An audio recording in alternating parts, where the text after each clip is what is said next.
చట్టంలో గవర్నమెంట్ ఉద్యోగానికి 1,00,000 బాధ్యతలు చేయాలని రాసి ఉంటది. అవన్నీ చేయకూడదు. స్టాండర్డ్ గా కొన్ని ఉంటాయి.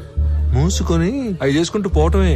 అట్ట కాదు, అవన్నీ బాధ్యతలు నేనే చేసేస్తా, ఏదో ఉద్ధరించేస్తా అని ఆంతులు లగెత్తావు అనుకో, ఇదిగో ఇటు యాక్సిడెంట్లు అవుతాయి, ఇటు కాలు ఎరుగుతాయి.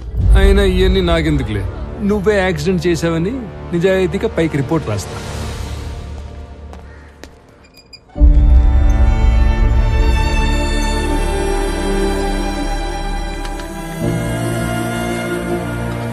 యాక్సిడెంట్ డైరెక్ట్ గా నీ వల్లే జరిగిందని యాక్షన్ తీసుకోక తప్పట్లేదు. నేను ఈ ఎంక్వైరీ కమిటీలో రామారావుకి 6 months సస్పెన్షన్ ప్రపోజ్ చేస్తున్నాను. ఏమంటారు ఎస్పీ గారు? Sir, if you don't mind a humble submission. 6 months suspension అంటే కొంచెం ఎక్కువని నా ఫీలింగ్. అది అతని ప్రమేయం లేకుండా జరిగిన ఒక accident. He help the people also. So I propose 3 months of suspension and I request you to consider that. I'm okay with this. Yeah, thank you, sir. Better be safe than sorry next time, Mr. Ramarao. Thank you, sir.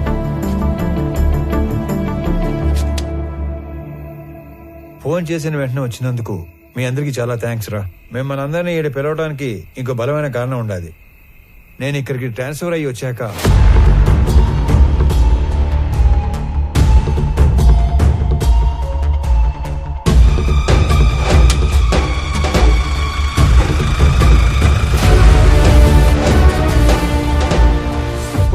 ఆయన కాలంలో ఆ పెద్ద వర్మ మా member, ఈడసలు మా మెంబరే కాదు.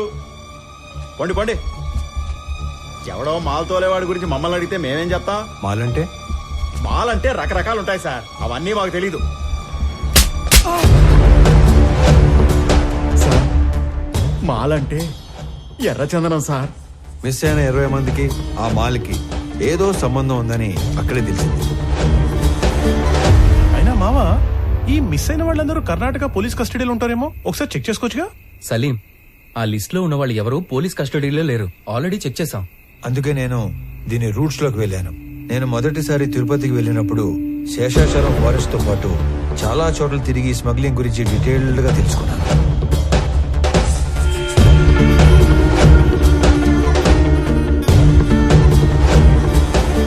ఈ total smuggling network లో మొత్తం 5 లేయర్స్ ఉంటాయి.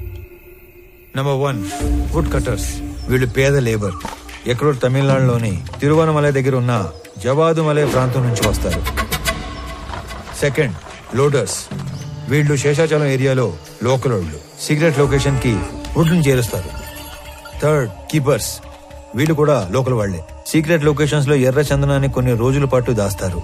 చిన్న మొక్కైనా సరే నీళ్లలో వేస్తే మునిగిపోయే గుణమున్న ఈ ఎర్ర కొయ్యని ఒకసారి నెలల కొద్దీ చెరువుల్లో కుంటల్లో దాచి ఉంచి కాపాడతారు.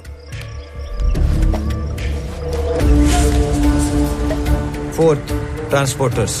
వర్మ లాంటి వాళ్ళు సీక్రెట్ లొకేషన్ నుంచి పోర్టు దాకా చేరవేస్తారు. Fifth, exporters. వీళ్ళ కంపెనీల పేర్ల మీద ఎర్ర చందనాన్ని గ్రానైట్, ఫుడ్ లేదా టొబాకో పేరుతో ఎక్స్పోర్ట్ చేస్తారు. పెద్దగా రిస్క్ లేని పని చేసే ట్రాన్స్పోర్టర్స్ మొత్తం ఇప్పుడు మిస్ అవ్వడమే ఒక పెద్ద మిస్టరీగా ఉంది. ఈ 5 లేయర్లు కాకుండా వీళ్ళందరిపైన ఒక కింగ్ పిన్ ఉంటాడు. వాడుక భాషలో వాడినే డాన్ అంటారు. ఈసారి 12 కంటైనర్ల ఎర్ర చందనం, దాన్ని తీసుకెళ్తున్న మనుషులు మిస్ అయ్యారు కాబట్టి నా అంచనా ప్రకారం వాళ్ళ మనుషులు కూడా వెతుకుతూనే ఉండాలి. ఈ కేసుని క్రాక్ చేయడానికి మీకు తెలిసింది చెప్పండి, చేయగలిగింది చేయండి. మీ అందరికీ తెలుసు నేను మైసూర్ దూరదర్శన్ లో పనిచేస్తున్నానని. మంగళూరు పోర్ట్ ఏజెంట్ల ఇన్ఫర్మేషన్ మా దగ్గర ఉంది. ఈ ఎర్రచందనం స్మగ్లింగ్ మీద మేం డాక్యుమెంటరీ చేసినప్పుడు ఇదంతా గ్యాదర్ చేశాం. నీకేమైనా కాంటాక్ట్ తెలుసా? మైసూర్ ఫోన్ చేసి రేపే కొలీగ్ దగ్గర కాంటాక్ట్ తీసుకుంటా.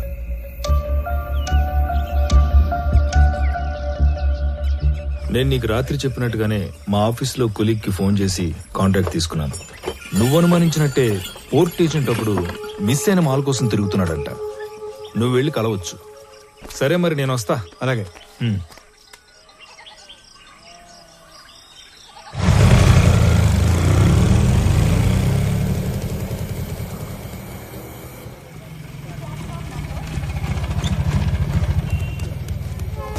స్టాండ్ అని చెప్పి రైల్వే స్టేషన్ తీసుకొచ్చినావు ఏందన్నా? చిన్న పని మీద వెళ్తున్నాను రా, నువ్వు వెళ్ళు. అన్నా ఇంతకీ ఆడికి పోతున్నావు? సురేంద్ర అని నీకు తెలియదులే, అతని మిస్సింగ్ కేసు పని మీద అర్జెంట్ గా మంగళూరు వెళ్తున్నా. ఇంట్లో మాత్రం నేను హైదరాబాద్ వెళ్తానంటే చెప్పాలి, ఓకేనా? వెళ్ళు వెళ్ళు వెళ్ళు వెళ్ళు.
అనంత్, నువ్వేంట్రా?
బిడ్డ చురుగ్గా ఉండే కుర్రోడు. తల్లి అంత అయిపోయిళ్ళా? అదిగో వాడేనమ్మా ఇంట నా బిడ్డ తీసుకుపోయినాడు. ఇదిగో ముఖం కూడా చూడడానికి లేకుండా కట్లు కట్టి తెచ్చి పట్టేసినాడు.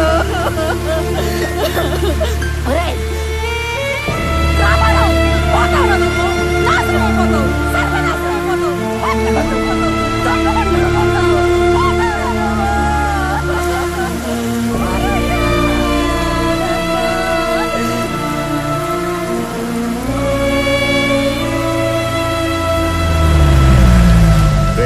బస్ లో హైదరాబాద్ పోవాల్సిన ఓడివి ట్రైన్ లో మంగళూరు ఎందుకు పోతాంటావురా?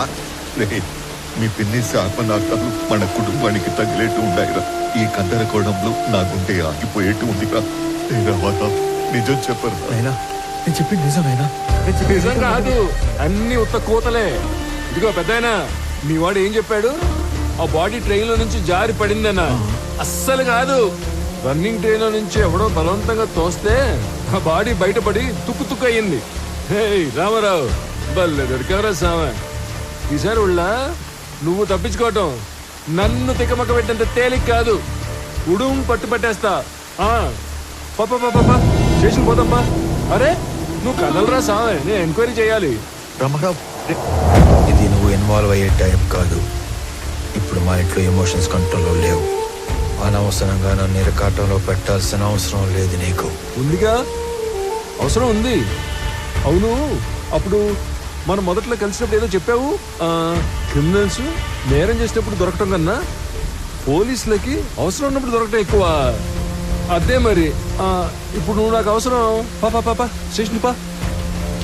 పైగా ఈ జనాలందరూ చూస్తున్నప్పుడు నిన్ను స్టేషన్ తీసుకెళ్ళడం నాకు ఇంకా అవసరం కాదు. వాటన్నిటికంటే ముందు నీకు నీ జాబ్ అవసరం. నువ్వు పుట్టింది ఒంగోలు రైల్వే ట్రాక్ పక్కన ఒక చిన్న గుడిసెలో. మీ తాత మీ నాన్నకిచ్చింది ఆ గుడిసె 6 డజను పందులు. మీ నాన్న నీకిచ్చింది ఒంటి నిండా దెబ్బలు, వీపు నిండా వాతలు. నీకు వచ్చిన జీతం అంతా దాచిపెట్టిన నీ ఆస్తి మొత్తం 9 నుంచి 10 లక్షలు ఉండాలి. కానీ ఈరోజు నీ ఆస్తి దాదాపు 3 కోట్లు. దానికి సంబంధించిన పత్రాలు, పాస్బుక్లు అన్ని డీటెయిల్డ్గా నా దగ్గర ఉన్నాయి. పైగా పిల్లలు లేని మీ దూరపు చుట్టం ఒక పోలీస్ ఆఫీసర్ చనిపోతే చిన్నప్పుడు నిన్ను దత్తత తీసుకున్నాడని ఫేక్ సర్టిఫికెట్ పెట్టి కంపాషనేట్ అపాయింట్మెంట్ కింద ఈ పోలీస్ జాబ్ కొట్టేశావు. ఒక్క రిజిస్టర్ పోస్ట్ పంపితే దాంతో నీ జాబ్ మటాష్. చేతి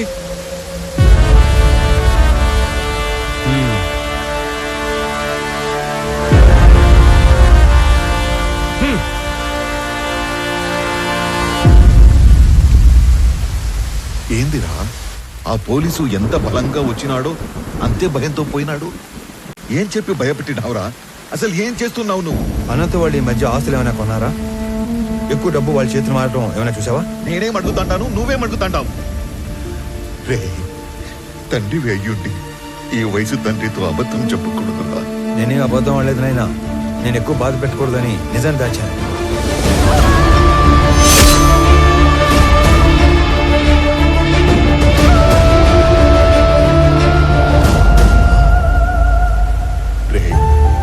నీకు ఇంత కట్టుకదా అల్లాల్సిన అవసరం ఏమీ లేదు. నా కళ్ళ ముందే పెరిగిన అనంతు అడ్డంటోడు కాదు. ఈ రెండింటిలో ఏదో ఒకటి అబద్ధం. కానీ నమ్మటానికి మనసు ఒప్పుకోవడం లేదు. పరాయ వాళ్ళు తప్పు చేస్తే ఒప్పుకోవటం, మన వాళ్ళు తప్పు చేస్తే ఒప్పుకోకపోవటం హిపోక్రసీ నాయనా. నాయనా, నీకు దండం పెడతాను.